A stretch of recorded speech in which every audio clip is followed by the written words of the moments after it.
I hope everybody's having a fantastic day because right now we're going to be exploring 3 hidden Quest 2 gems that are free on Oculus along with 1 hidden surprise at the end, so make sure you stay tuned to see what secrets may unfold.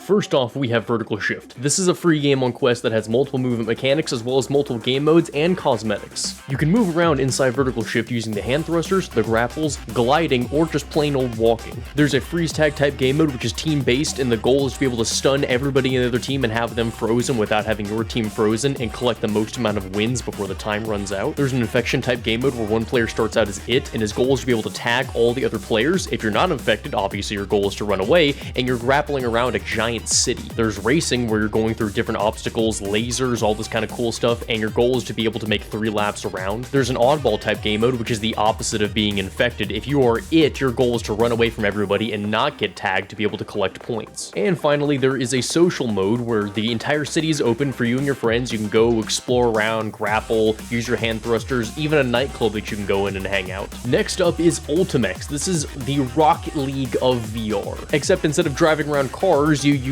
a mech in different teleport pads, and instead of you being able to bash against it with your car, you hit it with remote controlled fists that actually fly off of your body. There are different classes of mechs that each have their own stats and abilities. The Viper's hands fly the fastest, but they have the least amount of strength. The Nitro has medium speed and medium strength, and the Titan has the most strength, but his fists do fly the slowest. Each mech also has their own ultimate ability. The ultimate ability can be unlocked whenever you're in the arena and you go to the teleport pad that will have a randomly generated yellow orb that'll pop up in the middle of the match. The Viper special ability is that he shoots a charged bolt of energy almost like a sniper shot. The Nitro special ability is that after shooting off his fist, he can create a large explosion effect that can harm enemies and even move the ball around. And finally, the Titan special ability is that he can create a wall up that can be used offensively or defensively. Defensively to be able to prevent the ball from going into your goal, and offensively to try to prevent players from moving to a certain area that are on the other team. The goal at the bottom is worth 1 point, and the goal at the top is known as a super goal that's worth 2 points. The objective of the game is to be able to score as many points for yourself or your team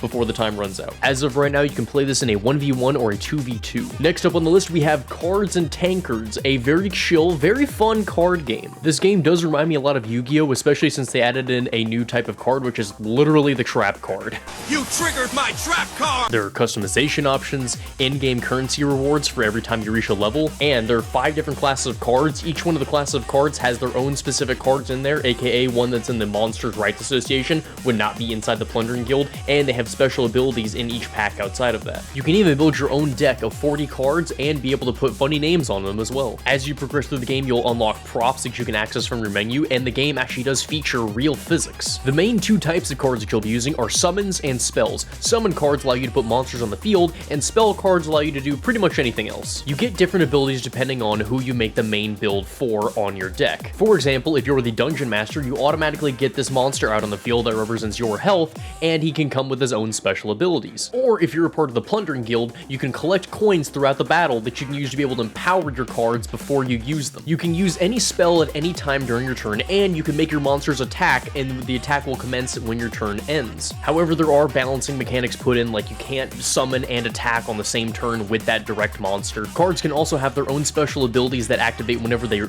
played onto the field, whenever they're defeated and moved off the field into your graveyard, and you can even just tap them on the head and activate their ability whenever during your turn, depending on when the card says it can be activated, of course. Each player starts out with 30 health, and each player also gains an additional mana point that they can use for a max mana during their turn as the game progresses. Each player starts out with 30 health, and the goal is to eliminate them to 0 to end the match. So those are all the fully free games that are available on Quest, but now I want to show you one last hidden gem.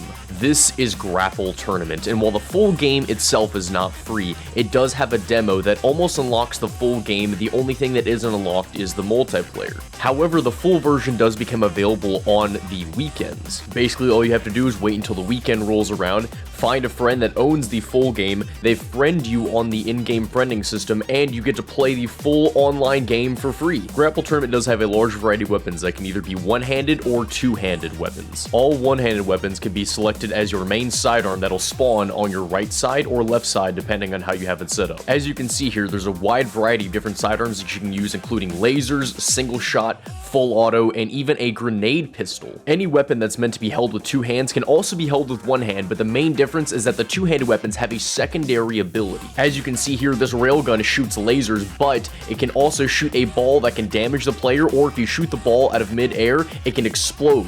Or, for example, as you see here, the minigun can be fired with one hand. However, when you hold it with your secondary hand, it puts up a shield, and you can spin the barrel ahead of time to be able to fire immediately rather than having to wait for it to spin up. Then you've also got the shotgun, that a secondary ability is that it has a under-barrel grenade launcher. And then you've got the rocket launcher, which you can fire individual rockets, or if you put your secondary hand on and click the trigger, you can preload rockets and shoot up to 3 rockets almost back to back to back. Each player also automatically has a bow on their person. All they have to do is extend out their left hand, put their right hand to their left hand, click the trigger, pull back, and a bow will automatically form in their hands. And yes, it can be changed to be right-handed or left-handed. And finally, there are a large variety of different melee weapons that you can customize in your customization menu depending on what you want to use, and they actually do have their own individual perks. Also, there are so many customization options with this game that are all just included in here that it would take me way too much time to be able to show you everything in here. Also, as you can see here, this game has a good variety of maps as well as different game modes, so come check out the demo today. You can play single player and you can play with your friends on the free weekends. If you need help finding somebody that owns the game so that way you can get the free weekends, go ahead and join our Discord. I'll leave a link down in the description below, and somebody down there will be able to help you when the time rolls around. Well, that is it, everybody. That is 3 of the Quest 2 hidden gems that I feel like you guys should know about because these are amazing games, plus the extra free demo at the end that you guys should definitely try out. Thank you all for watching. I really hope you found this useful. If you need any information from me, please let me know. We get the Discord. You can pop by the Twitch live streams. I can answer any questions you have about VR hardware or other VR games. I'll also be leaving a link for a little Google Doc down in the description below where it shows a games listing of different categories of games like FPS, racing. It'll show titles of all those games, descriptions of them, footage to be able to see it, and links to buy them in case you guys want to see a bigger comprehensive list of a bunch of games for VR. Thank you all for watching. I hope each and every one of you have a fantastic day.